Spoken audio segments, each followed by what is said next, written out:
লাভ নেচারের radiance facial kit, যেটা রয়েছে অল স্কিন টাইপের, organic milk, honey and turmeric দিয়ে তৈরি। তো এটা স্কিন গ্লো করতে, স্কিনকে নারিশমেন্ট করতে সাহায্য করবে। খুবই ভালো এই ফেসিয়াল কিটটা। আমি ওই জন্য সবসময় প্রত্যেককে সাজেস্ট করি যে একটা ফেসিয়াল কিট তোমরা ব্যবহার করবে, কারণ এই ফেসিয়াল কিটটা একদম অর্গানিক। তো মার্কেটে যে আমরা পার্লারে গিয়ে ফেসিয়াল করি, তো সেই ফেসিয়াল করলে কিন্তু ধরো 1 সপ্তাহ পর্যন্ত গ্লোটা থাকে, তারপর কিন্তু যেমনকার স্কিন তেমনই থেকে যায়। কিন্তু এইটা ইনস্ট্যান্ট গ্লো পাওয়া যায় না, কিন্তু কন্টিনিউ করতে করতে যে গ্লোটা আসবে সেটা কিন্তু তোমার একদম পার্মানেন্ট। আর এটা অনেকটা করে কোয়ান্টিটিতে থাকে। এটা তোমার পরিমাণটা হচ্ছে 100 ml করে থাকে এগুলো। এটা হচ্ছে 150 ml, এবং এটা হচ্ছে ফেস জেলটা, এটাও হচ্ছে তোমার 75 ml।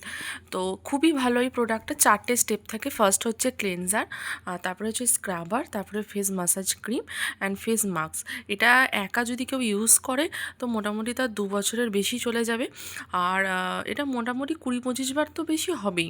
আর এটা নিজে নিজেই করা যায়, খুব ইজি প্রসেস, খুব ভালো। এই মানে ফেসিয়াল কিটটা দারুণ ভালো। এটার একটা ফ্রুট ফেসিয়ালও রয়েছে, যাদের ফ্রুট ফেসিয়ালটা শ্যুট করে তারা ফ্রুট ফেসিয়ালটা ইউজ করবে, আদারওয়াইজ কিন্তু এইটা ইউজ করবে। অনেকের আবার হলুদ শ্যুট করে না, আমার নিজেরই হলুদটা মানে কাঁচা হলুদ শ্যুট করে না, কিন্তু এইখানে যে হলুদটা দেওয়া রয়েছে, এই প্রিজারভেটিভ যে এটা যে মানে হলুদটা মেশানো হচ্ছে, এটা কিন্তু স্কিনের জন্য সুটেবল, মানে এটা কিন্তু শ্যুট করে। মানে যে আমাদের জিনিসটা হয়তো স্কিনে ডাইরেক্টলি দিলে সেটা শ্যুট করে না, কিন্তু এখানে সেরকমভাবেই তৈরি করা হয়েছে যে কোনো রকম সমস্যা হয় না। মানে সেনসিটিভ স্কিনেও কিন্তু এটাকে ব্যবহার করা যেতে। একমাত্র প্রচণ্ড পিম্পল হয়েছে, বড় বড় ব্রণ হয়ে গেছে, সেই রকম স্কিন ছাড়া আমরা প্রত্যেকে এটাকে ব্যবহার করতে পারি, এবং খুব ভালো রেজাল্ট। যদি আমরা এটাকে 15 দিন অন্তর বা মাসে একটা করে বা সপ্তাহে যদি একটা করে করতে পারি, যদি টাইম থাকে, খুবই ভালো কাজ করবে। দারুণ ভালো এই ফেশিয়াল কিটটা, জাস্ট অসাধারণ এই ফেশিয়াল কিট।